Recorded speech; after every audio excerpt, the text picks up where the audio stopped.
So a bit of a bonus video here. As I've mentioned, there are a fair few changes in the Overhaul, and I noticed quite a fair few on the actual sieges. And I played a siege in my Dwarf campaign, and hopefully by the time you've watched this, the other video will be up. I'm going to release them both at the same time, so I'm going to have a big campaign overview with all various different notes I've made from what campaigns I made, and a bit of an overall of the campaign itself, and then delve into some factions. So check that out. I'll put a link in the top right hand corner if I remember. And here we're just going to have a look at a standard siege. So how it differs from the vanilla settings. There's a couple of key things. So let's start. Let's have a look at them. First, as you can see here, towers. Now this is a universal thing. So if I don't know if I can see it do it yet, can I?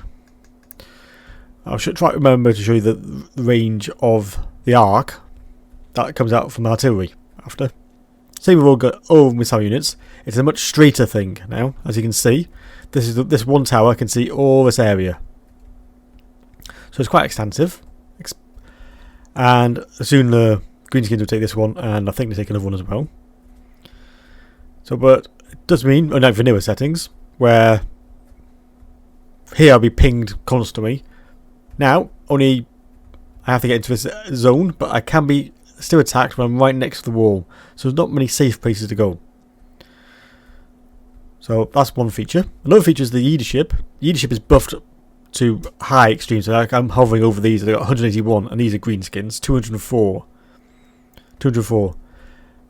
The reason behind this is that this is the end for Greenskins. For this particular Greenskins, they're either going to win or going to die. There is no other choice. So they will just fight to the bitter end, because they know surrender. Dwarfs will probably kill them. So that's their nature, and that's the same with all sieges. And but that's a couple of the main features. But the main thing is the towers, which really do change the game, and some units, like I mentioned if you've seen my unit video. Miners. I've got the wall. So I'm just do this stupid thing. I'll do like that. There we go. There's a wall breaker trait. So miners can take down walls. So let's see how we get on with this. So let's have a quick, before we get started, well, actually I'll start getting it to slow motion. It needs to get moving. So we've got 4 towers. Built the same way. Actually these were built a bit quicker, because I'm thinking about 2 every turn. I think that's right. Oh, maybe actually 4 every turn, I'm not sure. But it doesn't take you long to build these up as it does usually in vanilla. So we've got some controls on the back. Some Iron Drakes, not going to be much use in this fight. Dwarf Warriors, even though they're brilliant, but never mind.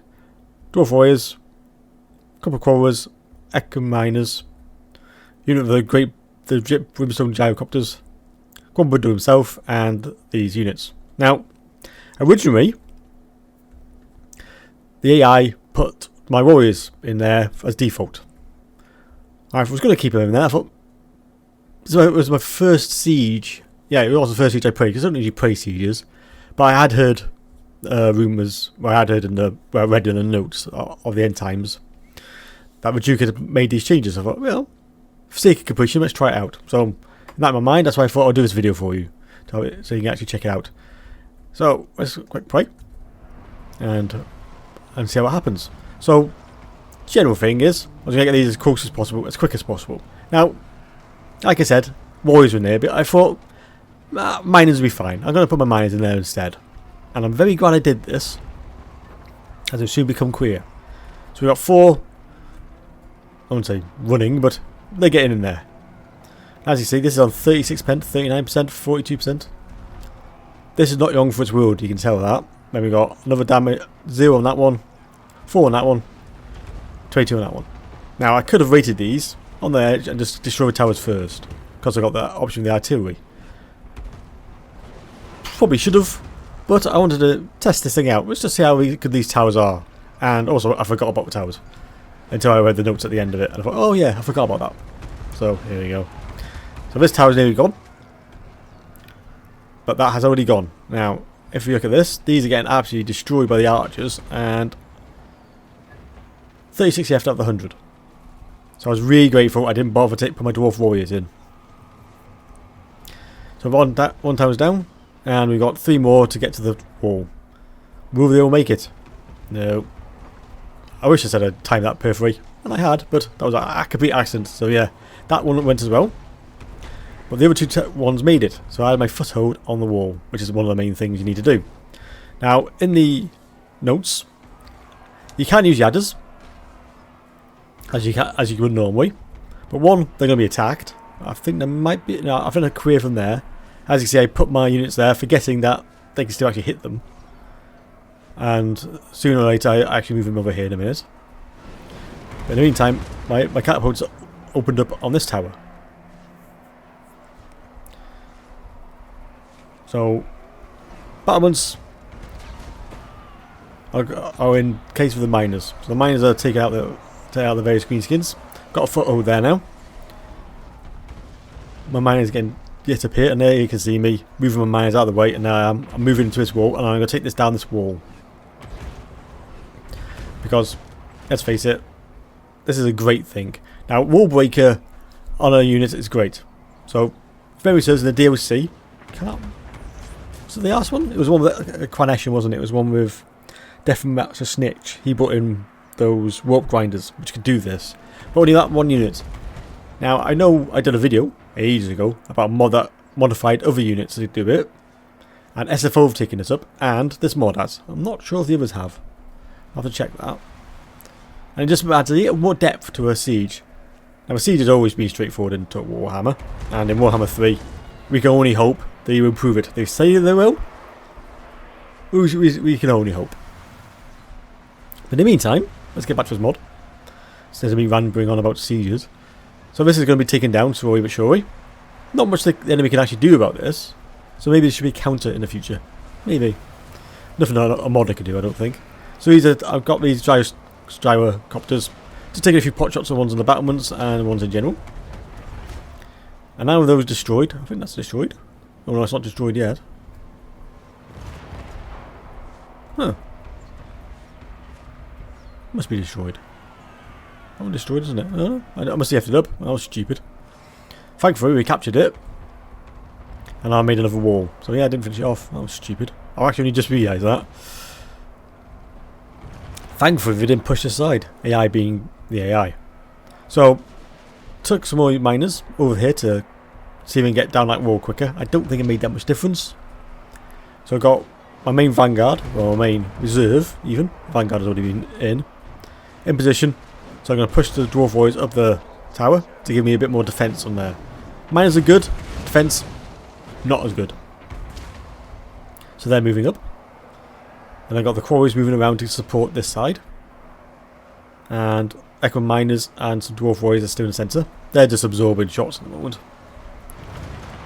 They're from these, I presume, yeah, it's these Goblin Archers. Goblin Archers have got almost 0 AP. Let's have a look. Yeah, 1. So if I hover over this, you can see how effective it is. Oh, no. This will be where they don't shoot them anymore, isn't it? Typical. There we go. It was planned to be a thwart me. So miners are getting through there still. It's a long fight on the battlements in this mod. Really long.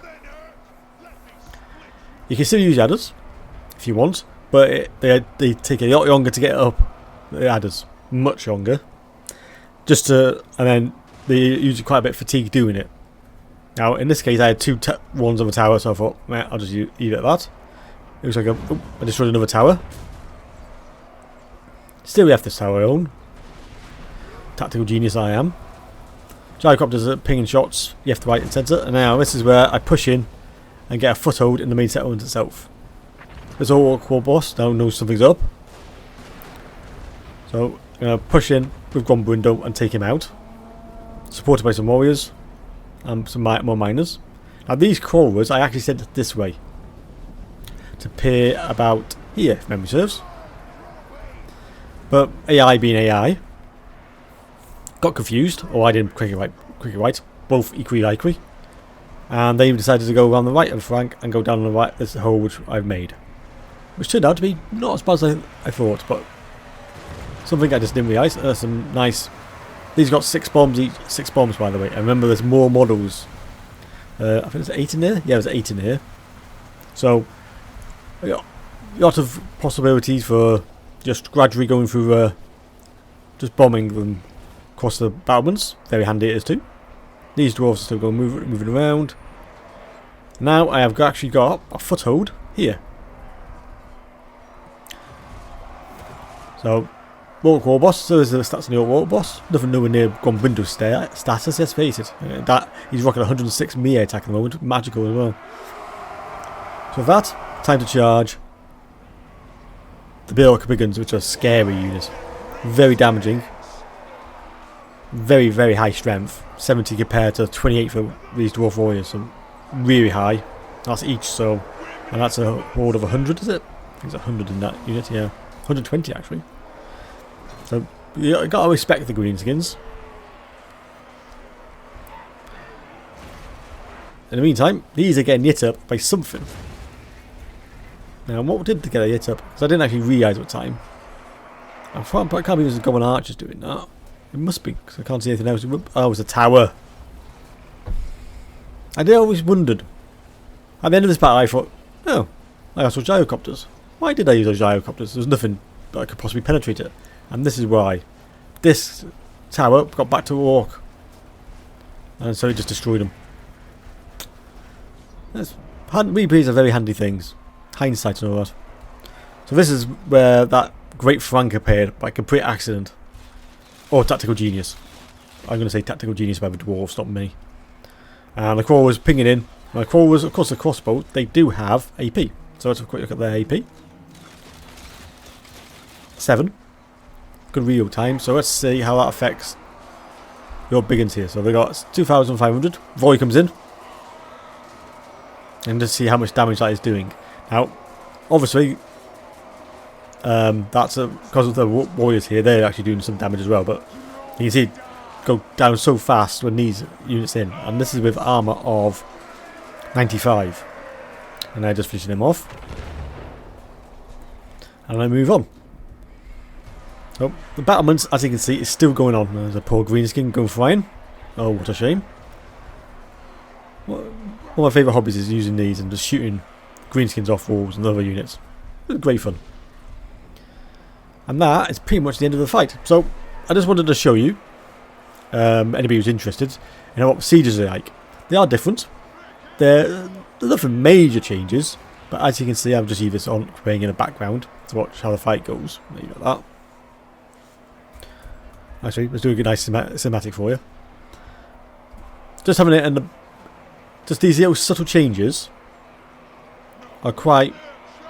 Just tweak it just enough to make the siege a bit more interesting. I found this a lot more interesting when I got an extra options to do. It's all about options. Okay, you've only got one wall to attack. Options are going to be limited, but with units able to make holes in walls, the miners actually become much more useful than they were before. And in this mod, they're actually quite useful because they're high AP. Let's have a look at the AP actually. I never did check. I know it's good. Or decent anyway. Probably this is not the greatest one to choose actually. Right, 17. Let's just see if we can find a normal unit of miners. It should be around here somewhere. Ah, there's some. Sorry about the camera work here. There we go. Yep. Yeah, 17. 17 is very high in this mod. Because, as if you see my unit overhaul, or units video, you can see that AP is quite limited, and it's on powder weapons it's lethal. Because if you go for a gyrocopter, which has got really good AP, only got 26 health and it's still going.